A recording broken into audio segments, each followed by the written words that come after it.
One colony was overlooked until humanity responded with firepower story outline, HFY Sci-Fi Epic in 5 Parts Part 1, The Forgotten Settlement. Chapter 1, Life on the Frontier. The story opens on New Haven, a small agricultural colony on the outer rim of human-controlled space. The settlement houses approximately 8,000 colonists who have spent the last 15 years terraforming the planet and building a peaceful community. Main characters. Introduced. Daehyun, colony administrator, former Earth military logistics officer. Pragmatic leader Heejin, chief agricultural scientist. Daehyun's wife, mother of 2 Minho, head of colony security. Small defense force of 40 personnel Jiwon, communications officer. Young and idealistic Sunho, lead engineer, maintains the colony's infrastructure. Chapter 2.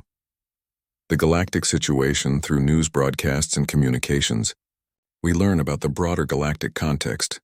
Humanity is a relatively new spacefaring species. Only 80 years into interstellar colonization, the Vrethic Dominion, a militaristic empire of reptilian aliens, has been expanding aggressively. Several neutral worlds have been conquered in recent months. The United Earth Coalition UEC maintains a defensive posture with limited military resources spread thin. Across dozens of systems, New Haven is considered low priority due to its remote location and lack of strategic resources. The colony has 1 aging defense satellite and a handful of outdated kinetic weapons. Chapter 3.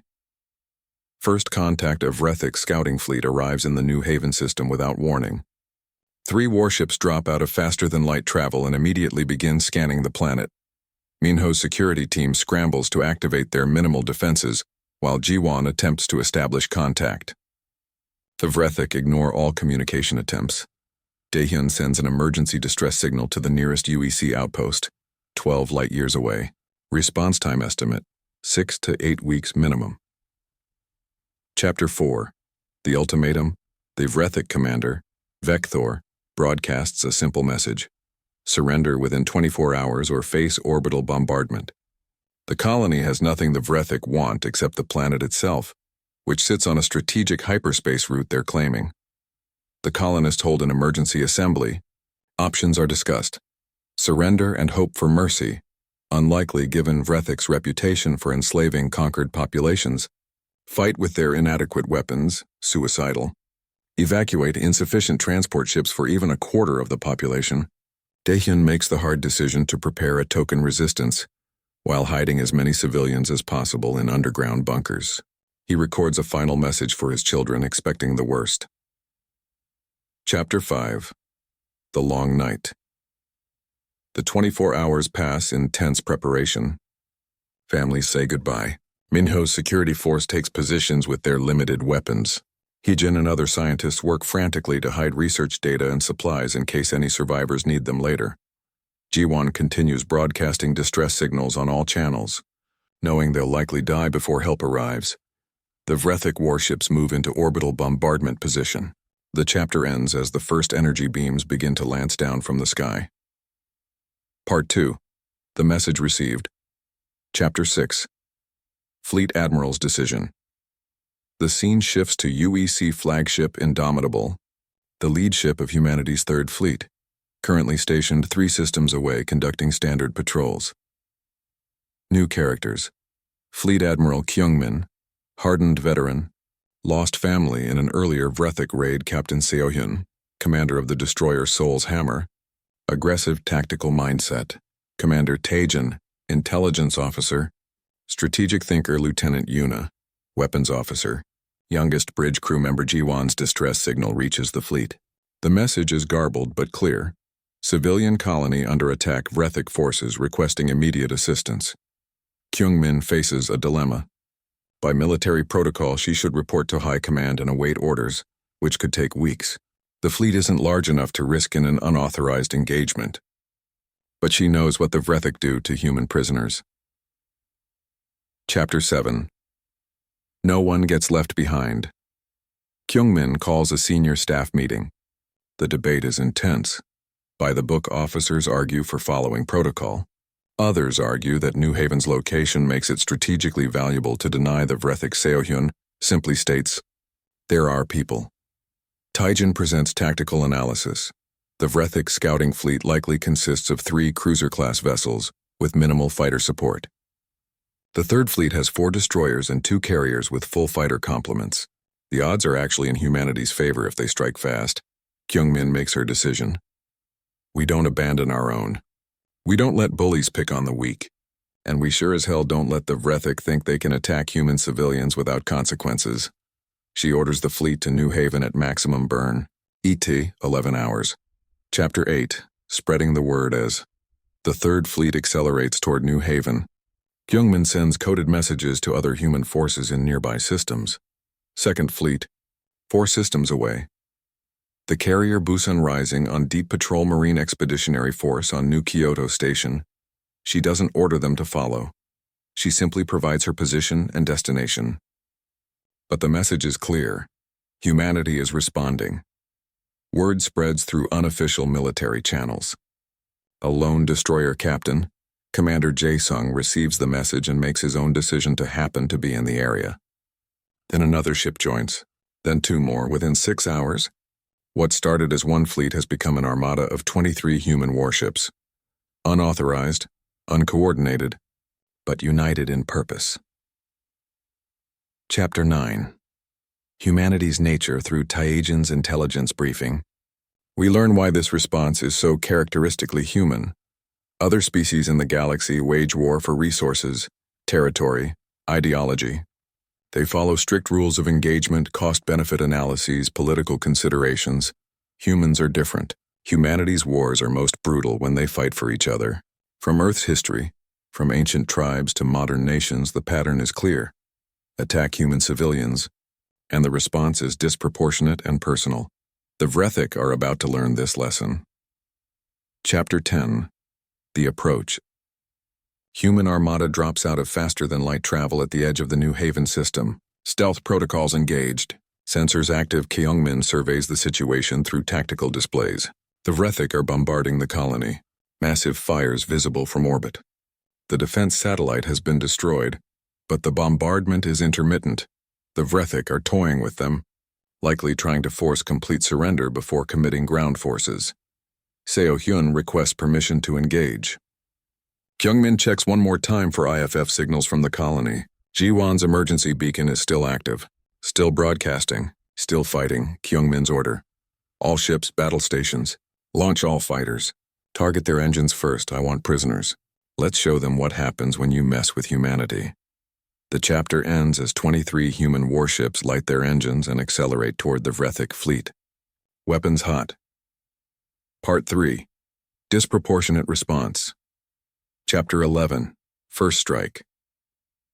The human attack begins with overwhelming surprise.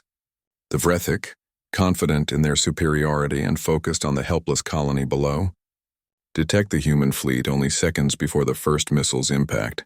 The battle unfolds. Seo-hyun's Soul's Hammer leads the destroyer squadron in a devastating alpha strike. Carrier-launched fighters swarm the Vrethic ships, targeting sensor arrays and weapons platforms. The human ships employ unpredictable tactics, random acceleration patterns, feints, coordinated strikes from multiple vectors. New character introduced: Major Junho, fighter squadron leader, callsign Reaper, flying off the carrier New Soul. The Vrethic, trained for methodical conquest campaigns against weaker species, are unprepared for humanity's aggressive, almost reckless combat doctrine. Chapter 12. Ground Zero on New Haven's surface. The bombardment suddenly stops. In the colony command bunker, the surviving leadership, Daehyun, Minho, Hyejin, and others, stare at their displays in disbelief. Yuan, covered in dust and blood from a nearby strike, monitors the communications array. She picks up IFF signals, human IFF signals. Not 1 or 2 ships, dozens. The broadcast comes through. New Haven, this is Fleet Admiral Kyungmin of the 3rd Fleet. Hold on down there. The cavalry has arrived. The bunker erupts in tears, cheers, and disbelief. They'd resigned themselves to death. Now they have hope. Chapter 13. They sent everyone. The space battle intensifies. The three Vrethik cruisers, recovering from the initial shock, begin coordinated counterattacks. They're powerful ships with superior shielding and energy weapons, but they're outnumbered nearly 8-1. Junho's fighter squadron conducts bombing runs on the lead Vrethik cruiser, targeting shield generators. The ship's defenses are formidable, but they're designed to repel other cruisers, not swarms of small, agile fighters. Tajin coordinates the fleet's movements from the Indomitable, exploiting every gap in Vrethik formations. His strategy: keep them off balance, never let them concentrate fire, make them choose between multiple threats simultaneously. Chapter 14. The Vrethik Commander's Perspective. We shift briefly to Commander Vekthor aboard the lead Vrethik cruiser. His confusion is genuine. This colony has no strategic value beyond the hyperspace route. The humans shouldn't care. It would take months to organize a fleet response through proper military channels. The cost-benefit analysis makes no sense, yet here they are. 24 warships. Military assets that should be defending core worlds, all risking destruction for 8,000 civilians on a worthless dirt planet. Part 2. The message received. Fleet Admiral Kyungmin sat in her command chair aboard the UEC Indomitable, watching the stars drift past on the main view screen. The Third Fleet was on routine patrol, checking shipping lanes and making sure everything was peaceful in this sector of space. It was boring work but necessary. She was reviewing supply reports when her communications officer suddenly straightened in his seat. "Admiral, I'm picking up a distress signal. It's faint but definitely there." Kyungmin leaned forward. "Origin?" "New Haven colony. 3 systems from our current position." The officer's face went pale as he listened. "They're under attack. Vrethik forces. They're requesting immediate assistance." The bridge went silent. Everyone knew what this meant. New Haven was a small, unimportant colony. Officially, the proper response was to report to High Command and wait for orders. That could take weeks. By then, New Haven would be gone. But Kyungmin had a personal history with the Vrethik. 7 years ago, they had raided a mining station where her brother worked. By the time human forces arrived, everyone was dead or taken as slaves. Her brother's body was never found. Captain Seo-hyun appeared on the view screen from her destroyer, the Soul's Hammer. "Admiral, did you hear that distress call?" "I did," Kyungmin said. "What are your orders?" Kyungmin looked around her bridge. She saw Commander Taejin, her intelligence officer, already pulling up tactical data. She saw Lieutenant Yuna at the weapons station, her jaw tight with anger. She saw her crew waiting for her decision. "Call a senior staff meeting," Kyungmin said. "Immediately." 20 minutes later, the fleet's senior officers were gathered via holographic link. The debate was intense. Some officers argued they should follow protocol and wait for authorization. Others pointed out that New Haven, while small, sat on a strategic hyperspace route. If the Vrethik took it, they would have a foothold in human space. Seo-hyun didn't care about strategy. "There are people," she said simply. "That's all that matters." Taejin brought up tactical analysis. "The distress signal suggests 3 Vrethik cruisers. We have 4 destroyers and 2 carriers with full fighter wings. If we move fast and hit them by surprise, we can win this." An older captain named Dongwoo shook his head. "If we're wrong, if there are more Vrethik ships waiting, we could lose the entire fleet. That leaves this whole sector defenseless. And if we do nothing," Seo-hyun shot back, "we tell the Vrethik they can attack any human colony without consequences." Kyungmin listened to all of them. She thought about military protocol. She thought about her career. She thought about her duty to the fleet and to Earth. Then she thought about 8,000 people on New Haven, waiting for help that might never come. "We don't abandon our own," Kyungmin said.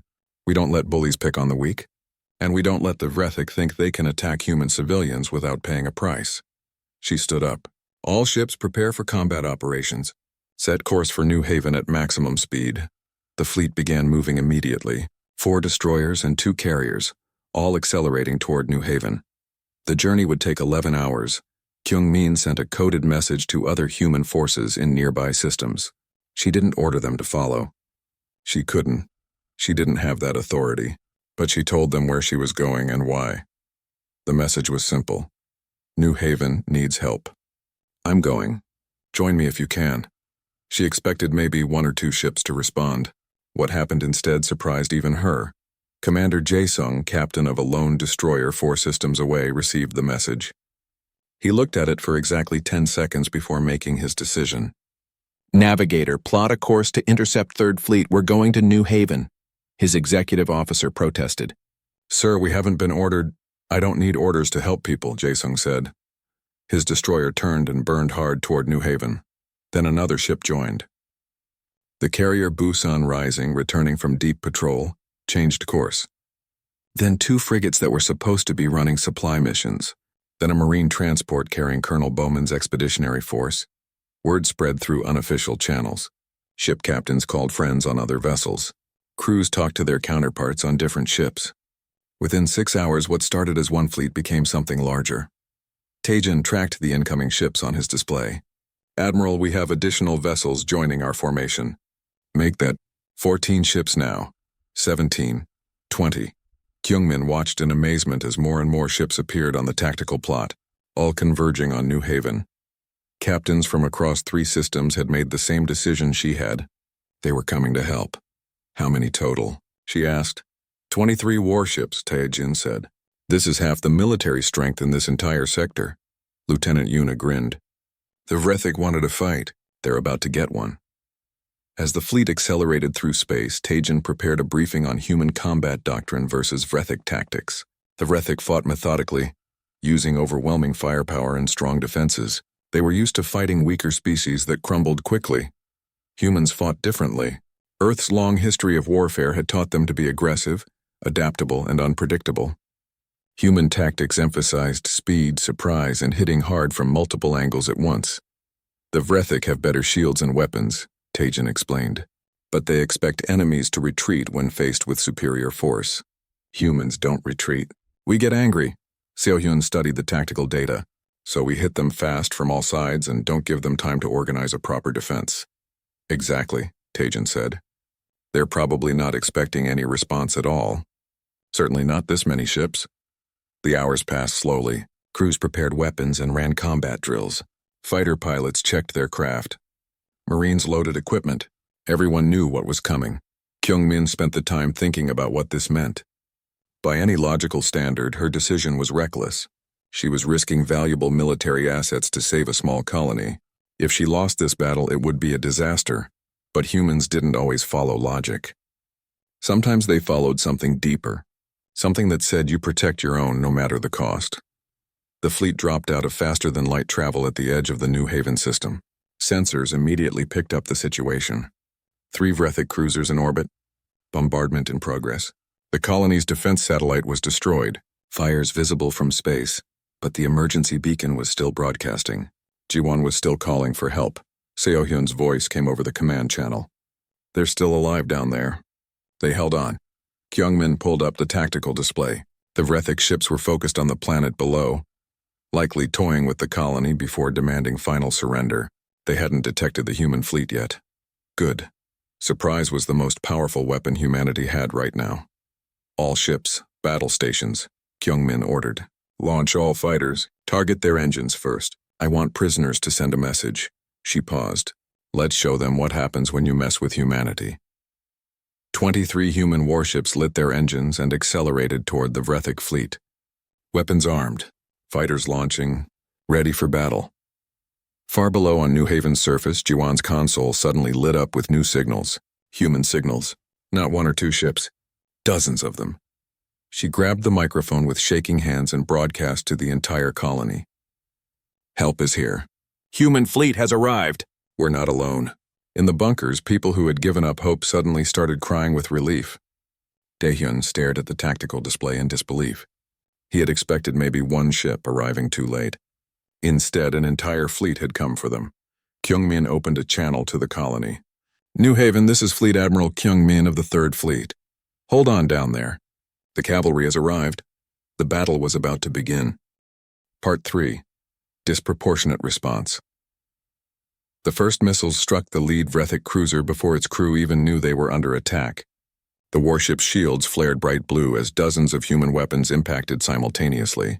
Alarms screamed throughout the alien vessel. Commander Vector gripped his command throne as his ship shuddered. Report. Multiple human vessels entering the system, his tactical officer said, his voice tight with shock. Counting at least 20 contacts. Destroyers, carriers, and support craft, 20. Vector stared at the tactical display in disbelief. This was impossible. New Haven was worthless. How had the humans mobilized an entire fleet in just hours? Seo-hyun's destroyer squadron came in fast and low, using New Haven's moon to mask their approach. The Soul's Hammer led the charge, firing everything it had at the second Vrethik cruiser. The other destroyers followed, each ship targeting different sections of the enemy vessel's shields. Concentrate fire on their shield generators, Seo-hyun ordered. Bring those shields down! The Vrethik tried to return fire, but they were confused and disorganized. They had expected to bombard a helpless colony, not fight a major space battle. Their shields were configured for orbital bombardment, not combat with other warships. From the carriers, waves of human fighters launched into space. Major Junho led his squadron toward the third Vrethik cruiser. His call sign was Reaper, and he had earned it in 3 previous battles. All fighters, this is Reaper, he said over the squadron channel. Formation Delta.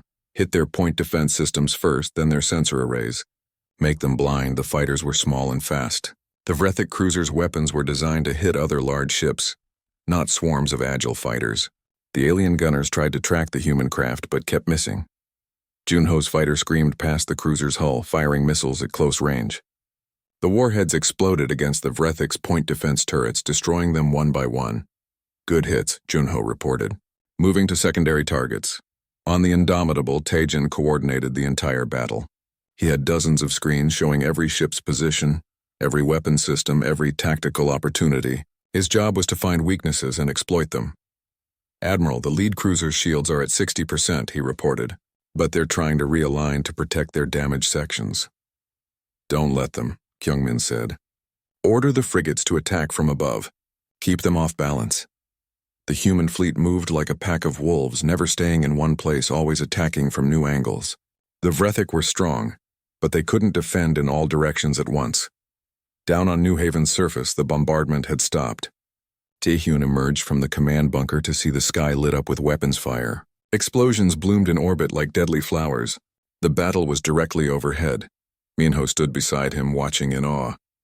They really came. All of them, Taehyun said softly.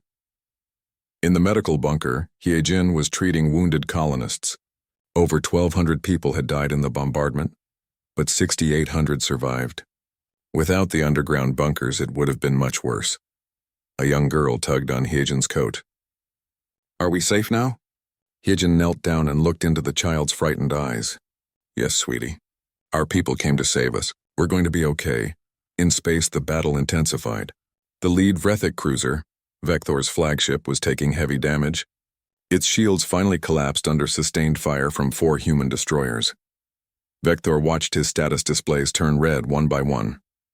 This wasn't how it was supposed to happen. New Haven was just a small colony. The humans should have taken months to organize a response. They should have negotiated, not attacked. He finally understood his mistake. He had studied human military capabilities, but he hadn't understood human psychology. These people didn't care about strategy or cost-benefit analysis. One of their colonies was attacked, and they responded like someone had attacked their homeworld. Tactical officer, what's our status? Vector asked. Shields down. Hull breaches on decks 7 through 12. Weapons at 40%. Engines damaged. Sir, we're losing. Vector made a decision. Signal the fleet. We're retreating. But Kyungmin had predicted this. She had positioned ships along the most likely retreat vectors. When the Vrethik tried to run, they found human destroyers waiting for them. Cut off their escape, Kyungmin ordered coldly. I want them to surrender. The second Vrethik cruiser tried to break through the blockade. Seo-hyun's squadron was ready. They focused all their fire on the cruiser's engines. The massive alien ship shuddered as explosions rippled along its stern. Its main drive went dark. The cruiser drifted powerless and helpless. Junho's fighters swarmed the third cruiser. They had destroyed most of its weapons and sensors. The Vrethik crew was fighting blind, unable to target their attackers. One by one, their remaining systems failed. That left Vector's flagship. It was the most powerful of the 3 Vrethik ships, but it was surrounded by human vessels and badly damaged. Kyungmin opened a channel to the Vrethik commander. This is Fleet Admiral Kyungmin of the United Earth Coalition. Your fleet is beaten. Surrender now, or we will destroy you. Vector looked around his ruined bridge. Half his crew was dead or wounded. His ship was dying. The humans had won. He had one question before he surrendered. Why? This colony has no value. Why risk so much for it? Kyungmin's answer was simple. Because they're ours. Vector didn't understand, but he gave the order. All 3 Vrethik cruisers powered down their weapons and transmitted surrender codes. The battle had lasted 37 minutes. In that time, humanity had captured 3 enemy cruisers with minimal losses. 12 human fighters were destroyed. 2 destroyers had moderate damage. But every Vrethik ship was disabled and under human control. The disproportionate response had worked perfectly. Medical shuttles and supply ships immediately headed for New Haven's surface. Colonel Bowman's Marines secured the landing zones while medics rushed to help the wounded colonists. Kyungmin herself took a shuttle down to the surface. She needed to see what they had saved. The colony was in ruins. Buildings were destroyed. Fields were burned. Bodies were being recovered from the rubble. But the survivors were alive, and they gathered to watch as the human military arrived to help them. Daehyun met Kyungmin at the landing pad. He tried to salute, but she waved it off and shook his hand instead. Thank you for holding on, Kyungmin said. Thank you for coming, Daehyun replied, his voice breaking. We didn't think anyone would. We'll always come, Kyungmin said firmly. That's the promise. No matter where you are, no matter how far, if you're human, we'll come for you. Jiwon appeared, covered in dust and dried blood from a head wound. When she saw Kyungmin, she started crying. The admiral pulled the young communications officer into a hug. You did good, Kyungmin said. You kept broadcasting. You never stopped calling for help. Because of you, we found you in time. Hyejin reunited with Daehyun, holding him tight. Their children emerged from the bunkers, frightened but alive. Families found each other. People cried with relief and grief mixed together. Minho's security force, exhausted from preparing defenses they never had to use, finally stood down. They had done their part by buying time. The fleet had done the rest. As night fell on New Haven, the human warships remained in orbit, standing guard. Engineers began planning reconstruction. Medical teams treated the wounded. Marines established a permanent garrison. The message was clear. New Haven would never be undefended again. In orbit, Vector and his surviving crew were held prisoner aboard human ships. He watched through a viewport as more human vessels arrived with supplies and construction equipment. He had attacked one small colony. The humans had responded with 23 warships. He wondered what would happen if someone attacked a major human world. The thought terrified him. Part 4. Aftermath and Escalation. 3 days after the battle, New Haven was still processing what had happened. Medical teams worked around the clock treating the wounded. Engineers surveyed the damaged buildings. Families mourned the 1,200 dead while celebrating that so many had survived. Colonel Bowman's Marines had established a perimeter and were setting up permanent defensive installations. New Haven would have real protection now. Orbital weapons platforms, ground-based missile systems, and a full garrison of soldiers. Kyungmin walked through the colony with Daehyun, seeing the destruction firsthand. Children's toys lay scattered in the rubble of destroyed homes. A school building had been completely vaporized. The agricultural fields that Hyejin had worked so hard to perfect were burned and cratered. We'll rebuild, Daehyun said quietly. We always do. You shouldn't have to, Kyungmin replied. No civilian colony should ever face this alone. She had already made a decision, one that would cause problems back on Earth. But she didn't care. The politicians could complain all they wanted. She was going to send a message that the entire galaxy would understand. On the Indomitable, Taijin was interrogating Commander Vector.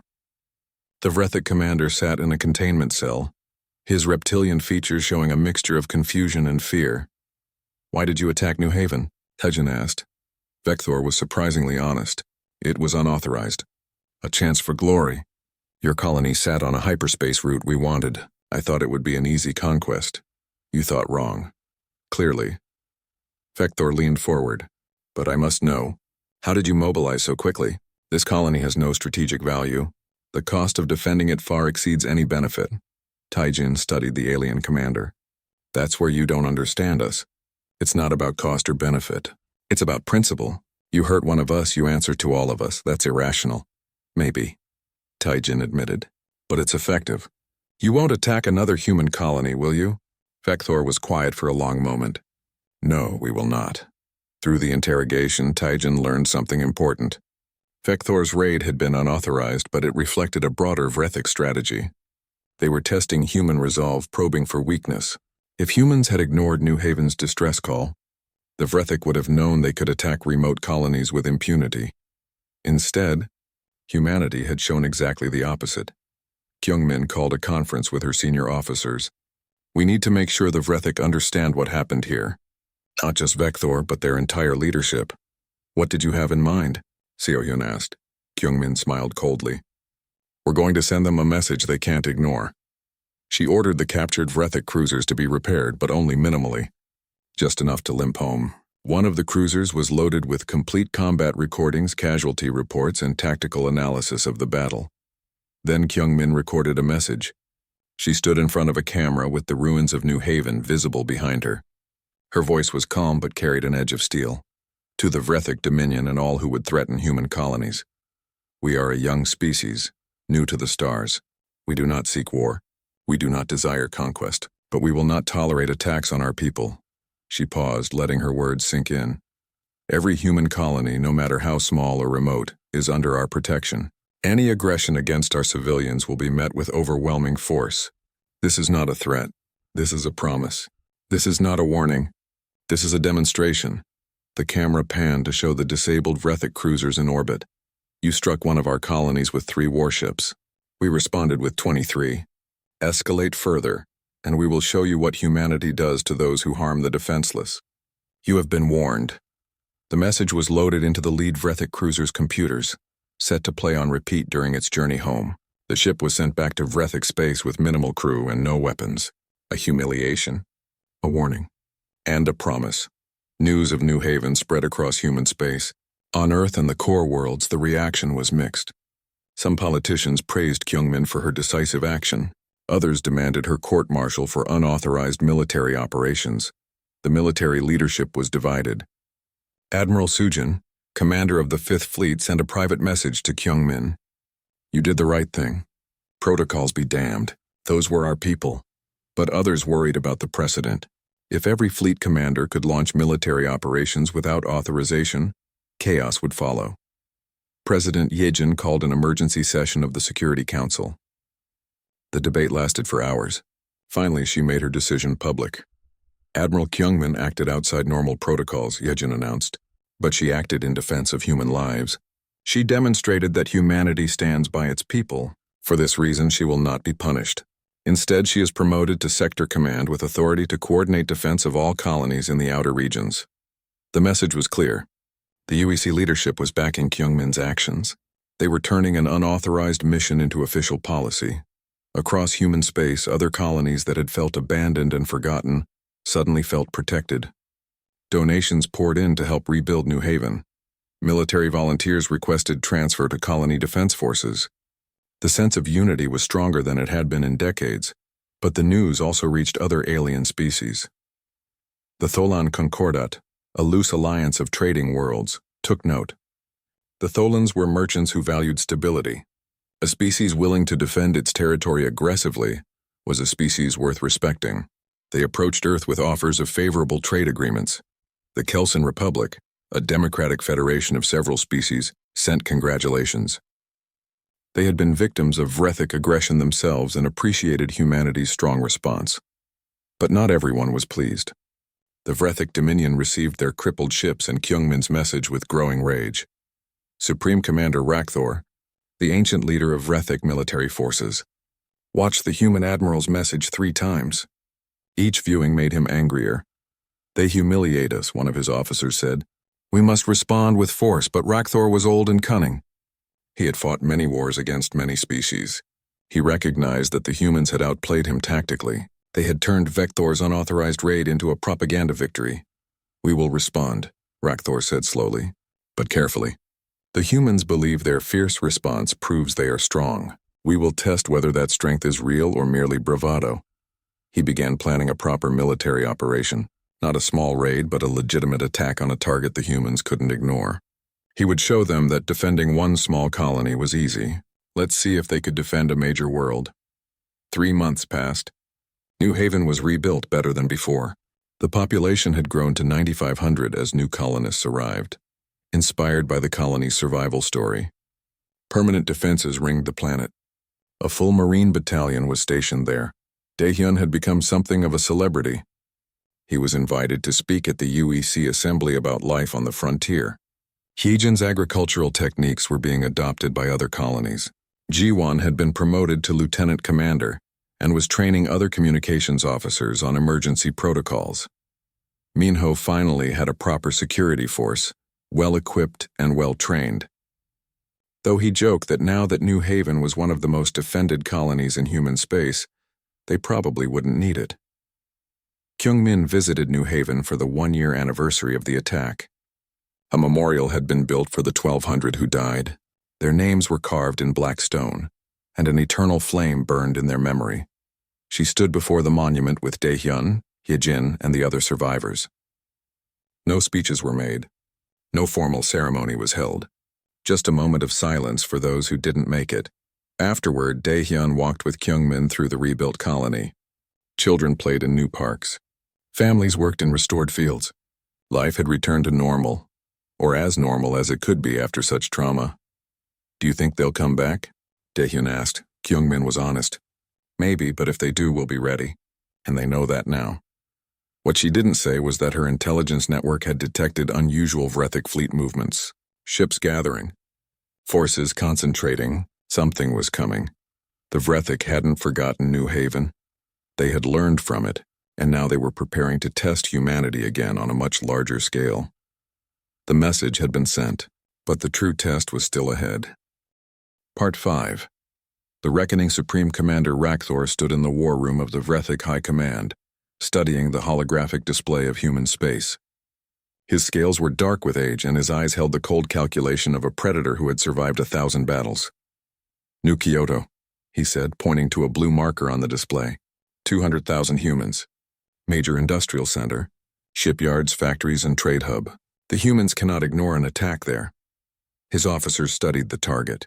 It was much more valuable than New Haven, and much better defended, but it was still on the frontier, far from Earth's core worlds. "We commit 15 capital ships and 50 support vessels," Rakthor continued. "A proper military force. This will show us the truth. Was New Haven a lucky response?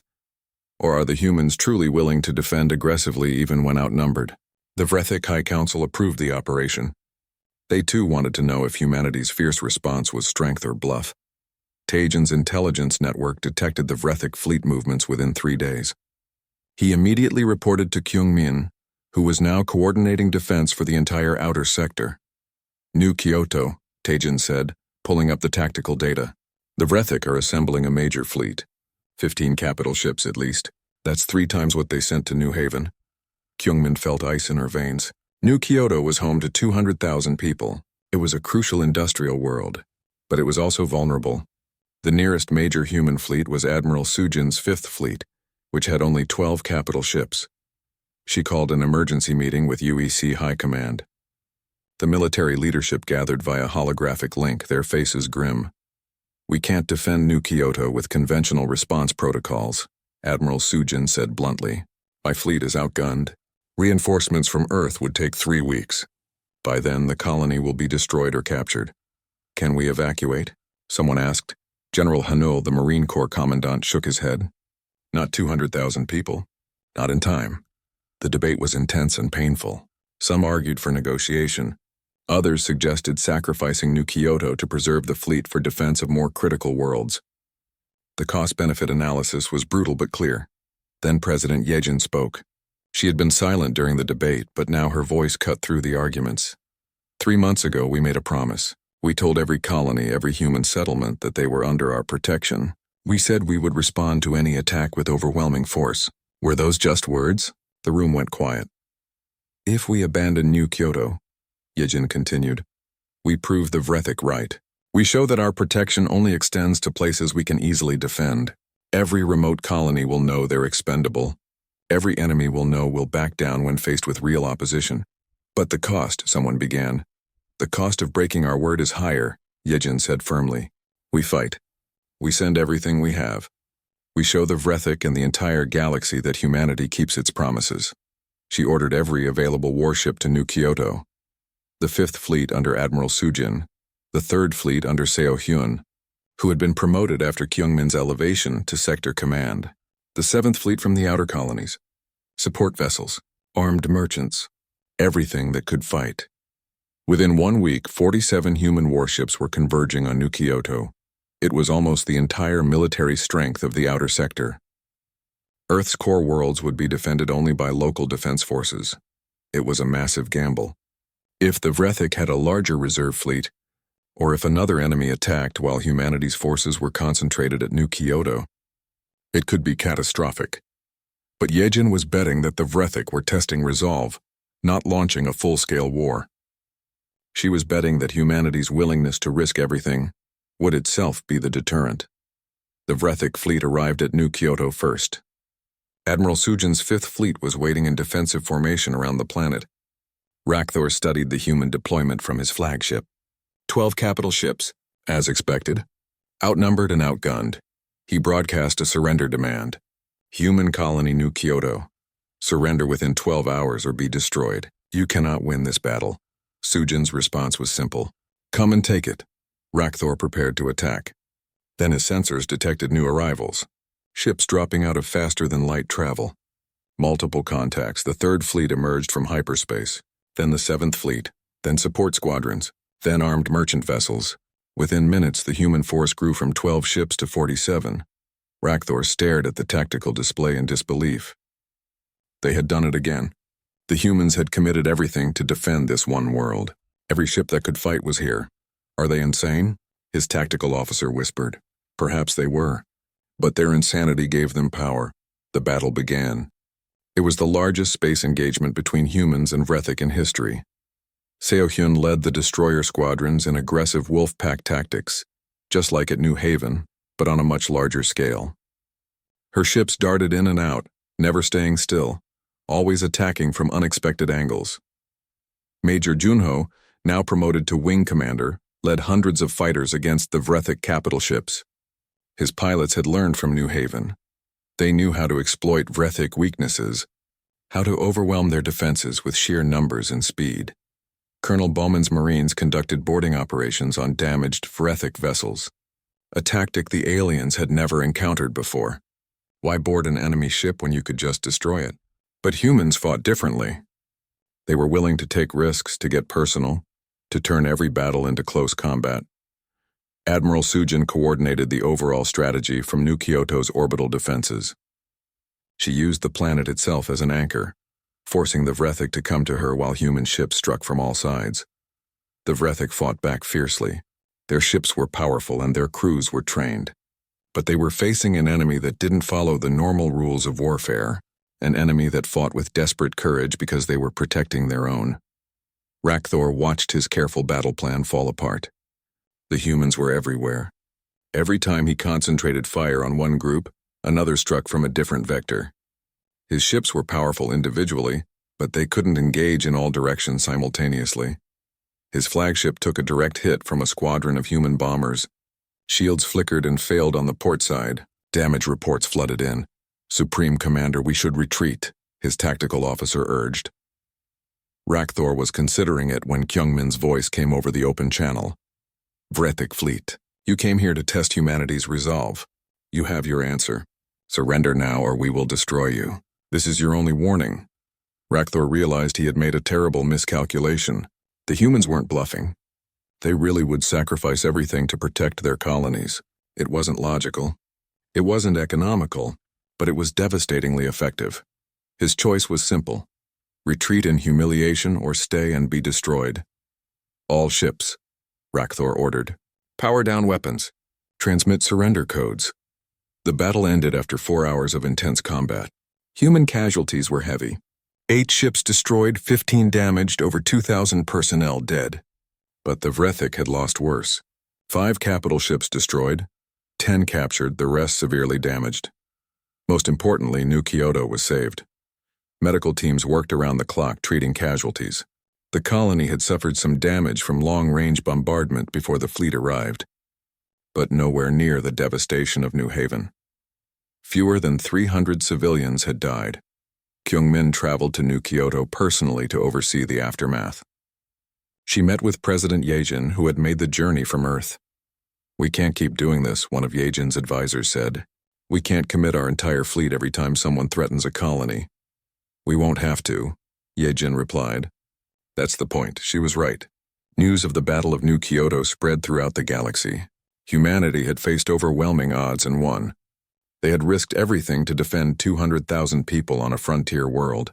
The message was unmistakable. Attacking any human colony meant fighting all of humanity. Rakthor was brought aboard the Indomitable to formally surrender.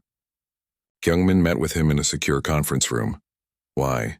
Rakthor asked the same question Vector had asked months earlier. New Kyoto has value, but you risked your entire fleet. Your core worlds were undefended. What if we had attacked Earth while you were here? Then Earth would have defended itself, Kyungmin said. And we would have made you pay for it. But logically, we're not logical, Kyungmin interrupted. At least not the way you think. We're human. We protect our own. Always. No matter the cost. That's not a strategy. That's who we are. Rakthor studied the human admiral. He finally understood. Humanity's greatest weapon wasn't their technology or their tactics. It was their willingness to take it personally. To fight for each other like family. It made them unpredictable, dangerous, and ultimately not worth fighting. Peace negotiations began immediately. The Vrethic Dominion formally recognized human space and agreed to a demilitarized zone between their territories. The captured ships would be returned, disarmed. Any future aggression would mean total war. Both sides knew humanity would accept that war if necessary. 6 months later, New Haven and New Kyoto had become symbols throughout human space.